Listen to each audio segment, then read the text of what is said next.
بسم اللہ الرحمن الرحیم۔ آج ہم سورہ البقرہ کی آیت 45 میں موجود ضرب المثل کا مطالعہ کریں گے۔ آیت ہے وَاسْتَعِینُوا بِالصَّبْرِ وَالصَّلَاةِ وَإِنَّهَا لَكَبِیرَةٌ إِلَّا عَلَى الْخَاشِعِینَ۔ یہ پوری آیت ہے اور اس میں موجود جو ضرب المثل ہے وہ ہے وَاسْتَعِینُوا بِالصَّبْرِ وَالصَّلَاةِ۔ اس کا سادہ ترجمہ ہے اور صبر اور نماز سے مدد چاہو۔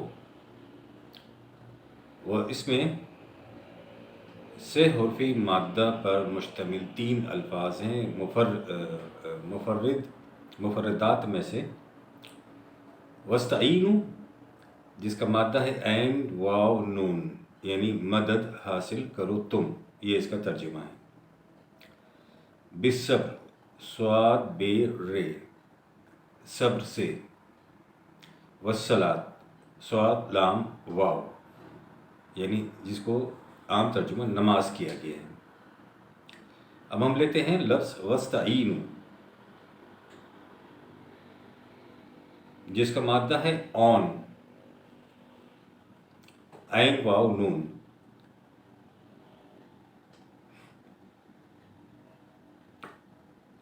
مدد حاصل کرو تم جس کا سادہ ترجمہ میں نے آپ کو بتایا ہے۔ سوال یہ ہے کہ کس سے مدد حاصل کریں؟ جواب ہے کہ اللہ سے مدد حاصل کرو۔ اللہ کو تو ہم دیکھ نہیں سکتے، مدد تو محسوس علامتوں سے حاصل کی جاتی ہے۔ 2/68 میں بتلایا گیا ہے کہ خدا کی آیات میں جو احکام ہیں ان سے مدد حاصل کرو۔ ان احکام کی تعمیل کرو گے تو اس کا مطلب ہوگا کہ تم نے مدد حاصل کر لی، لیکن اس میں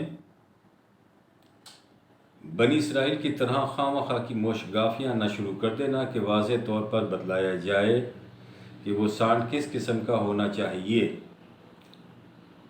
اور اس میں جزیات کی بحث شروع کر دی جائے۔ 1/4 میں عبد کا لفظ بتلا رہا ہے خواستگار معاونت کا عملی طریق صرف قرآن مجید کے احکام و اصول کی اطاعت کرنا ہوتا ہے، یعنی جو شخص یہ چاہتا ہے کہ اللہ کی مدد حاصل کرے تو اس کے لیے ضروری ہے کہ قرآن مجید کے احکام و اصول کی وہ اطاعت کرے۔ اسی اعلان کو نستعین کہتے ہیں کہ ہم خدا کے سوا کسی غیر خدائی نظام کی اطاعت اور محکومیت اختیار نہیں کرتے۔ 21/112 میں المستعان کا لفظ بتلا رہا ہے کہ رسول ہدایت خداوندی اپنی قوم کو پہنچانے کے بعد بدرگاہ رب العزت میں عرض کرتا ہے کہ اب تو مجھ میں اور ان لوگوں میں حق کے ساتھ فیصلہ کر دے۔ یعنی اللہ سے مدد حاصل کرنے والوں کی یہ نفسیات ہوتی ہے۔ خدا کی مدد ایسے لوگوں کے شامل حال ہوتی ہے، یعنی ایسے لوگوں کو مدد ملتی ہے جو پہلے اپنا کام مکمل کر چکے ہوتے ہیں۔ 18/95 میں ذوالقرنین نے کہا کہ مجھے تو صرف اپنی محنت سے مدد دے دو، مزدور مہیا کر دو، میں تمہارے اور ان کے درمیان دیوار بنا دوں گا۔ تو مدد کے وَاسْتَعِینُوا کے المستعان کے معنی ذوالقرنین کی اس کا واقعہ جو اس آیت میں دیا گیا ہے 1895 میں، اس میں بتا دیا گیا ہے کہ انہوں نے بھی یہ کہا کہ تم اپنی مدد میرے ساتھ شامل کر دو، اپنے مزدور دے دو، میری مدد کرو تو میں تمہارے لیے دیوار بنا دیتا ہوں۔ تو المستعان وَاسْتَعِینُوا استعان کسے کہتے ہیں؟ وہ یہی ہے کہ جیسے ایک پیغمبر رسول بھی جو ہے پہلے پیغام پہنچا دیتا ہے، پیغام پہنچانے کے بعد پھر وہ اللہ تعالیٰ سے کہتا ہے کہ اب تو میرے اور ان کے درمیان میں فیصلہ کر دے۔ اس سے مراد یہ نہیں ہے کہ وہ پہلے ہی اللہ کی مدد کا طالب وہ ہوتا ہے۔ تو یہ وَاسْتَعِینُوا کا ہم نے پڑھا۔ یہاں آگے ہم اسی مادے اون کا پڑھ رہے ہیں۔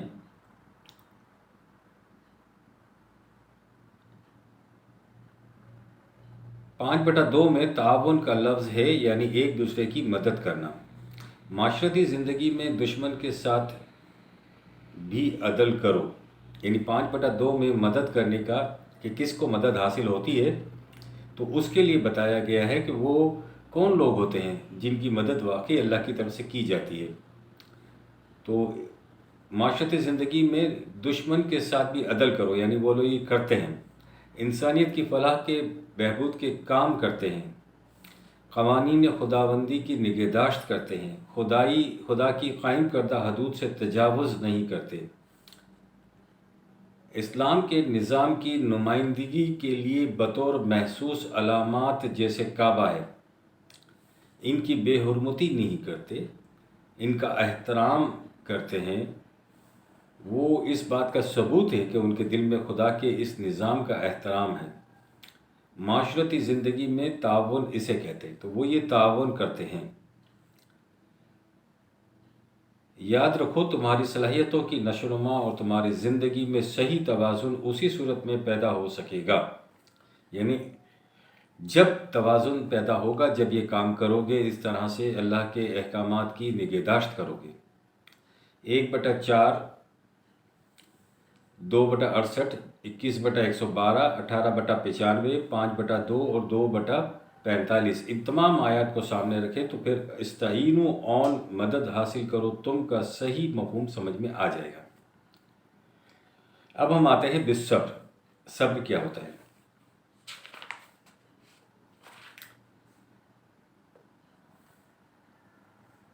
صبر سواد بے رے، یعنی صبر سے، اس کا ترجمہ ہے۔ اس کا بالصبر کا ترجمہ صبر سے لیا گیا ہے، یعنی صبر کو صبر ہی رہنے دیا گیا ہے، اس کی وضاحت نہیں کی گئی کسی بھی ترجمے میں، صبر کو صبر ہی لیا گیا ہے۔ 2/75 میں صبر قوت برداشت کو کہا جا رہا ہے کہ انہیں اپنی قوت برداشت کا صحیح اندازہ نہیں ہے۔ حقیقت یہ ہے کہ یہ لوگ اس تباہی کا مقابلہ نہیں کر سکیں گے۔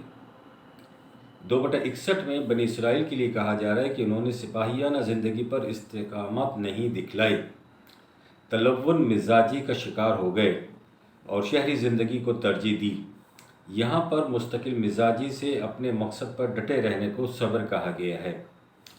2/50 میں جالوت کے لشکر کے سامنے صف آرا ہونے والے باہمت لوگوں کے دلوں کی ہمت اور لبریز استقلال اور قدموں کی ثبات کو صبر کہا گیا ہے۔ 38/6، 3/146 اور 25/42 میں یہ آتا ہے، تکالیف سے ان کے عزم میں لغزش و کمزوری نہیں آئی، مسلسل محنت سے وہ تھکے نہیں اور نہ ہمت ہار کر ہتھیار رکھ دیے، اسی کو صبر کہا ہے۔ ثابت قدم رہنے کے عزم کو صبر کہا ہے۔ 14/21 میں صبر نہ بمقابلہ جازع نہ آیا ہے، جز ان کے معنی ہے رسی کو درمیان سے کاٹ دینا، لہذا صبر کے معنی ہوئے کسی کام کو مسلسل کیے چلے جانا۔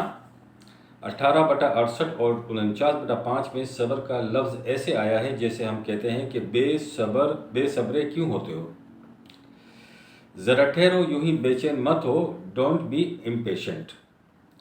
8/65 اور 2/177 اور 19/65 اگر تم میں سے 20 مجاہد بھی ایسے ہوں جو جم کر مقابلہ کریں تو فریق مخالف کے 200 پر غالب آ جائیں گے۔ یہ جم کر مقابلہ کرنا صبر کہلاتا ہے۔